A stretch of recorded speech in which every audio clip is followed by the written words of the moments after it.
Olá, tudo bem? Estou aqui para mais um videozinho, mais uma pílula de filosofia.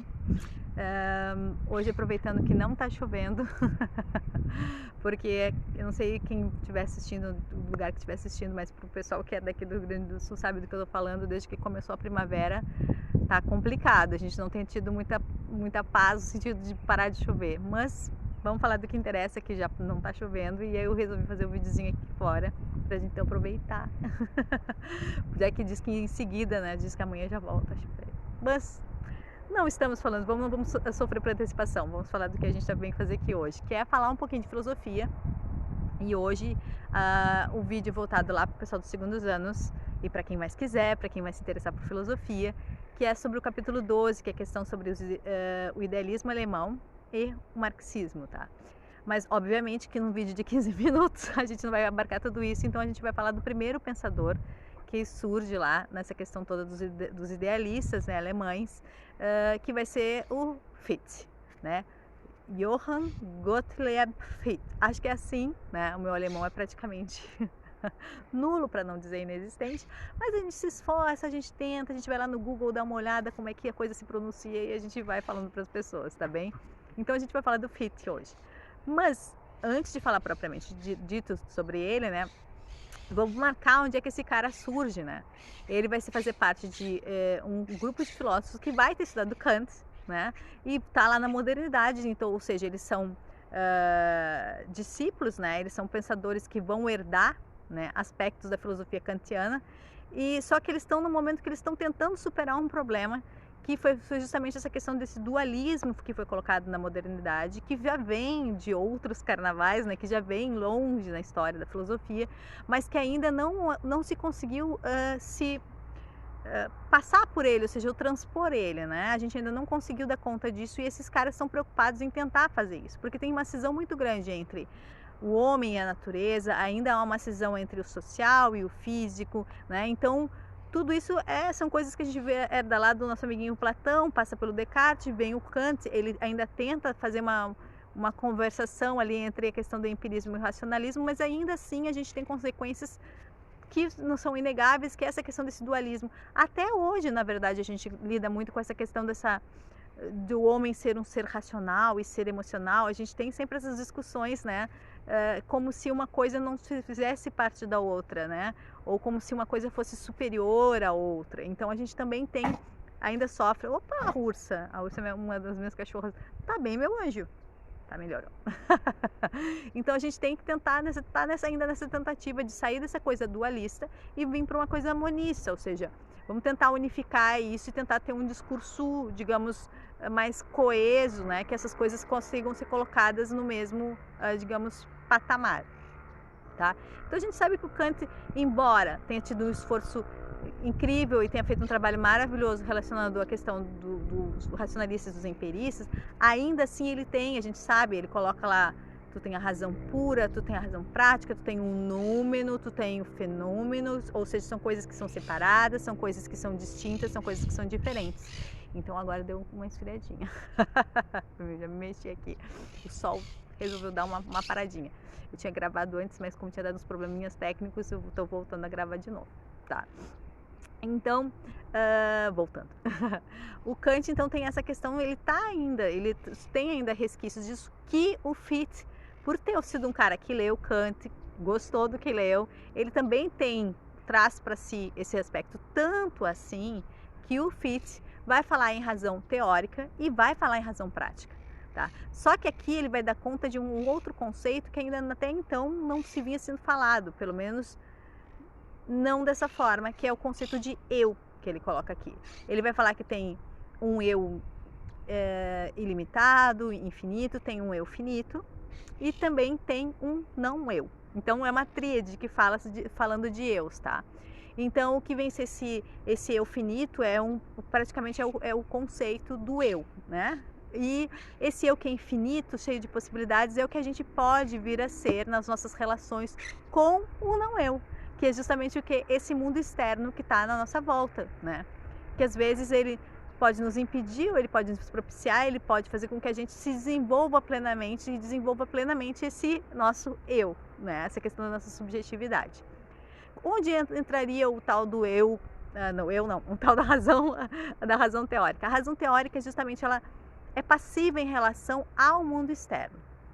Ela fica muito mais essa coisa de tu ficar ruminando, pensando sobre ela, mas em relação a te esforçar a linkar ela, fazer links, né, com esse não eu, ela na verdade ela fica muito na passividade, mas ela recebe do que ela efetivamente vai pegar e vai transformar, né, enquanto que a razão prática, né, ela vai falar justamente, vai fazer um esforço para a gente poder se relacionar o nosso eu finito, né, que é esse conceito, com esse mundo externo, né? Com esse não eu, esse não eu. O que justamente tudo que não diz respeito a mim é um não eu, ou seja, não sou eu, não é comigo. Então é esse mundo externo. E aí tem umas coisas interessantes que vão ser faladas aqui pelo Fitz, que é justamente que esse mundo objetivo, que ele está na nossa volta, tá?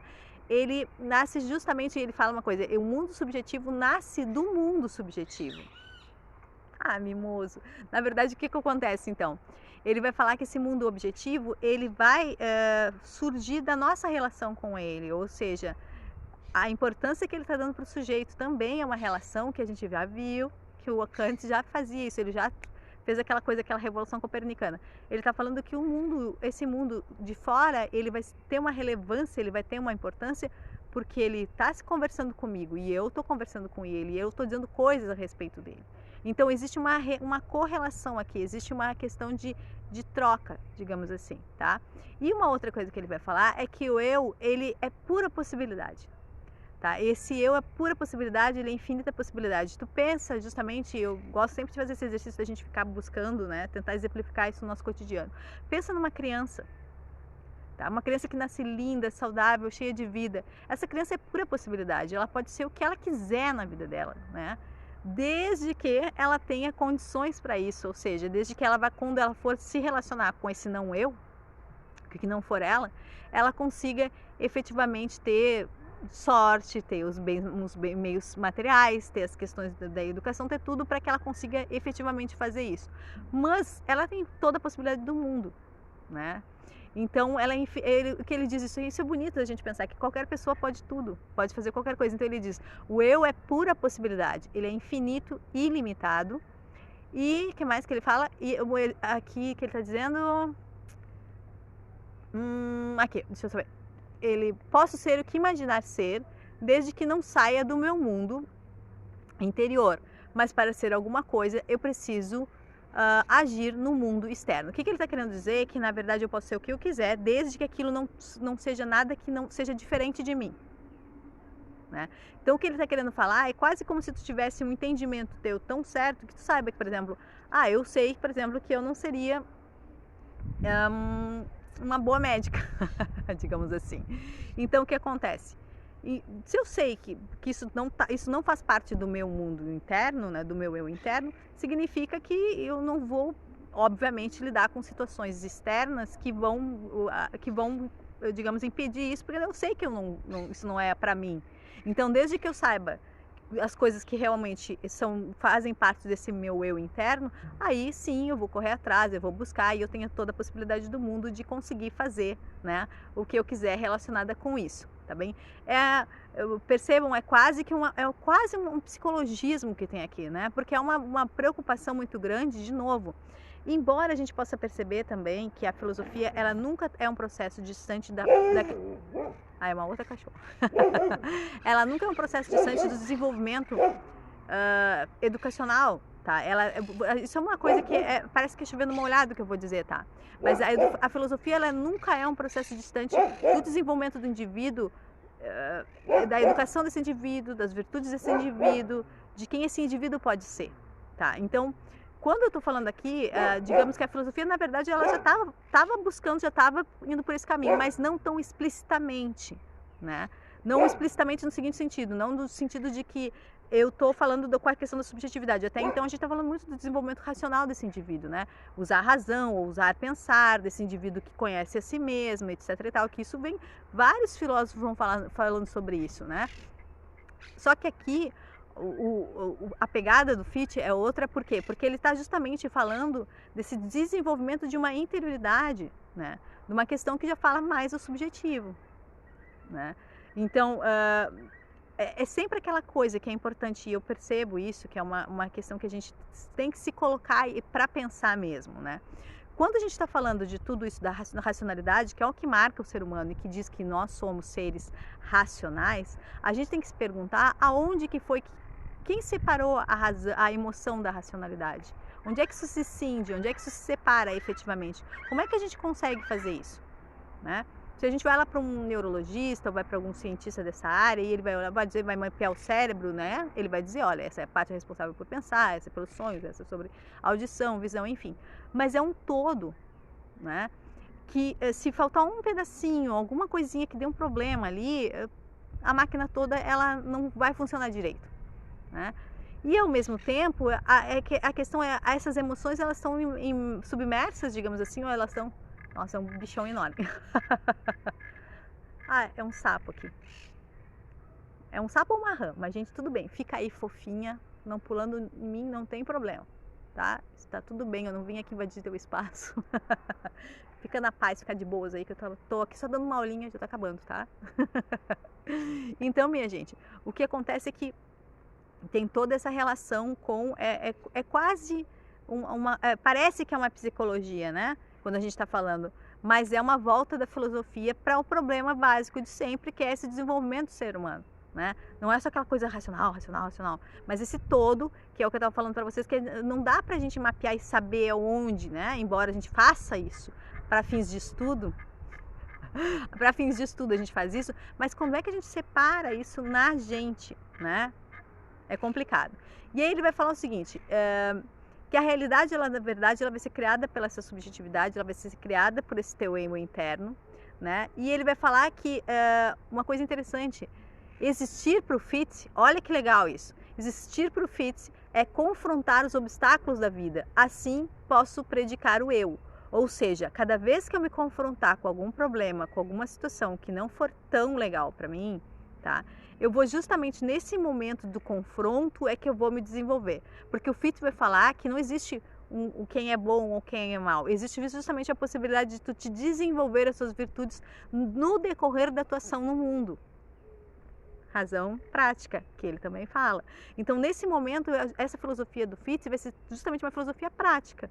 Por que ele está dizendo? Eu vou estar no lá, me relacionando com o mundo, não eu, né? Com esse mundo externo. Isso vai acabar me desenvolvendo, eu vou acabar influenciando esse mundo, eu vou criar esse mundo também ao mesmo tempo, tá? E ao mesmo tempo, né? Tudo é uma coisa meio simbiose, é tudo uma coisa que está acontecendo simultaneamente, né? Ao mesmo tempo eu vou estar me desenvolvendo também, né? Que é justamente quebrando, rompendo com esses obstáculos, né? Os coaches iam adorar. Por isso que é engraçado, né? Quando a gente fala dessa área agora que surge, que tem muito, o pessoal da psicologia tá dando um certo probleminha, um rancinho ali, mas eu entendo o ranço que eles têm por causa da questão dos estudos, né? Mas é que esses caras pegam esse tipo de pensador, é uma mão com açúcar para eles, né? Então, porque tá falando justamente que parece que é chovendo molhado, mas é o que o cara tá falando. Isso que as pessoas falam, repetem a exaustão hoje, superar obstáculos, ver o teu eu, etc e tal. Isso é filosofia, isso assim, esses caras estão lá, estão bebendo em outras fontes, só que eles não dizem a fonte. Parece que é uma coisa super nova, mas não é. Tá?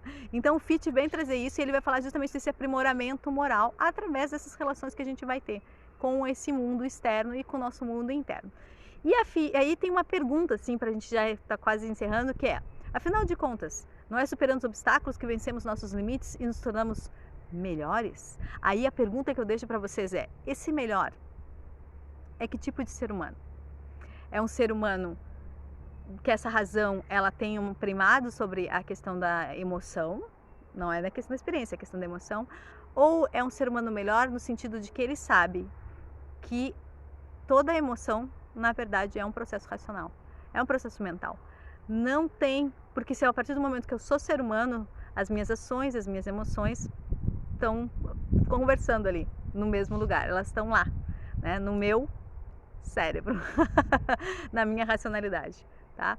Por hoje é isso, a nossa pílula filosófica do dia. Espero que vocês gostem, espero que vocês aproveitem, feita com todo carinho para vocês. Grande beijo e até a próxima.